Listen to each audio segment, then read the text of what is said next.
ॐ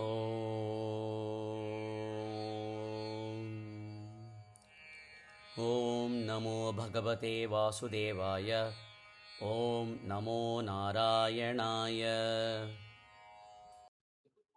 श्रीमन्नारायणीयं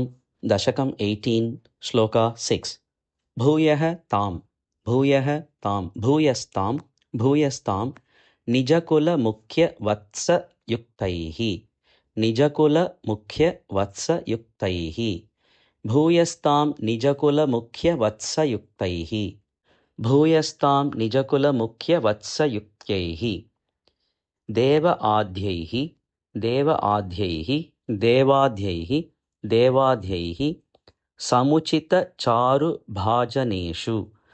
समुचितचारुभाजनेषु देवाद्यैः समुचितचारुभाजनेषु भूयस्तां निजकुलमुख्यवत्सयुक्तैः देवाद्यैः समुचितचारुभाजनेषु भूयस्तां निजकुलमुख्यवत्सयुक्तैः देवाद्यैः समुचितचारुभाजनेषु अन्नादीनि अन्नादीनि अभिलषितानि अभिलषितानि यानि तानि यानि तानि अन्नादीन्यभिलषितानि अन्नादीन्यभिलषितानि यानि तानि यानि तानि अन्नादीन्यभिलषितानि यानि तानि अन्नादीन्यभिलषितानि यानि तानि स्वच्छन्दं स्वच्छन्दं सुरभितनुं सुरभितनुम् अदूदुहः त्वम् अदूदुहः त्वम् अदूदुहस्त्वम् अदूदुहस्त्वम् स्वच्छन्दं सुरभितनुं स्वच्छन्दं सुरभितनुम् अदूदुहस्त्वम् अदूदुहस्त्वम् स्वच्छन्दं सुरभितनुम् अदूदुहस्त्वम् स्वच्छन्दं सुरभितनुम् अदूदुहस्त्वम् अन्नादीन्यभिलषितानि यानि तानि स्वच्छन्दं सुरभितनुम् अदूदुहस्त्वम् अन्नादीन्यभिलषितानि यानि तानि स्वच्छन्दं सुरभितनुम् अदूदुहस्त्वम् भूयस्तां निजकुलमुख्यवत्सयुक्तैः देवाद्यैः समुचितचारुभाजनेषु अन्नादीन्यभिलषितानि यानि तानि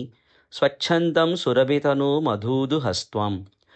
भूयस्तां निजकुलमुख्यवत्सयुक्तैः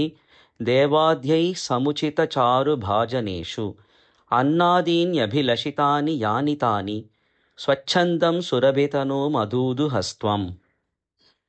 भूयस्तां निजकुलमुख्यवत्सयुक्तैः देवाद्यैः समुचितचारुभाजनेषु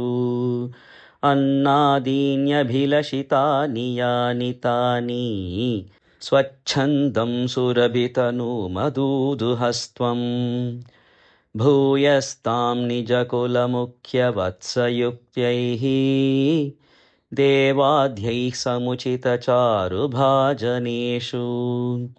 अन्नादीन्यभिलषितानि यानि तानि